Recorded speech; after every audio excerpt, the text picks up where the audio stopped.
All of your videos I've seen for the past 10 years, you say the exact same thing over and over. You are completely unoriginal, you're a fraud, you're fake, there's no God, grow up and deal with it. Why have you wasted your time watching my videos for 10 years?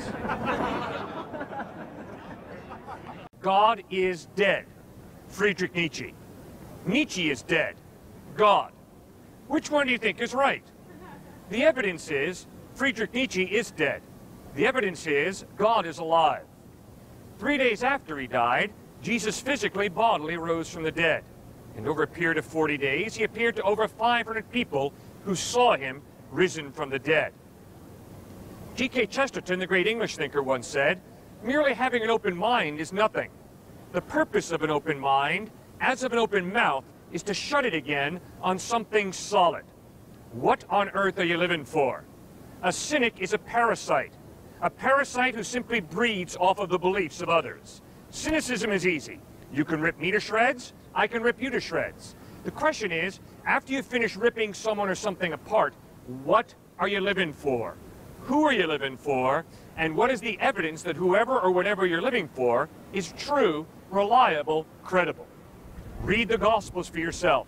Examine the evidence that points to Christ's credibility, and you will find more than enough evidence that he is reliable in a way that none of the options are. That's all I had to say. I thought we'd open it up for question, answer, agreement, disagreement, wherever you guys are coming from. You may be atheist, agnostic, Buddhist, Hindu, Christian, Muslim, it really doesn't matter. Feel free to raise whatever's on your mind, and we'll see if we can think through it together and come to some type of rational conclusion. Any issues anybody wanted to raise? Why is Jesus more credible than any other character in any other book that's ever been written? Great question. The reason that Jesus is more credible than any other option, more trustworthy, is because the way he lived his life is like no other. In John chapter 8, he could look into the faces of his enemies and ask them, "Which one of you can prove me guilty of sin?" And his enemies were silent. In 1 John chapter 3, a man who lived very closely with Christ for 3 years could write, "In him is no sin." Second point is, when you read the content of his ethical teaching, the Sermon on the Mount. As Robert Cole, psychology professor at Harvard, put it, all the writings on ethics over the past 2,000 years are simply footnotes to the Sermon on the Mount.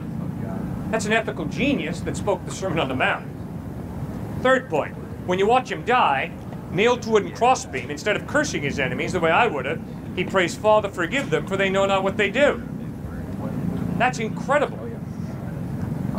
Fourth point, and most important point, is 3 days after he dies, he physically, bodily rises from the dead, and over a period of 40 days appears to over 500 people who see him different times, different places, risen from the dead, and those eyewitnesses die, not for their belief. They die for what they claim to have seen, the dead Christ risen from the dead.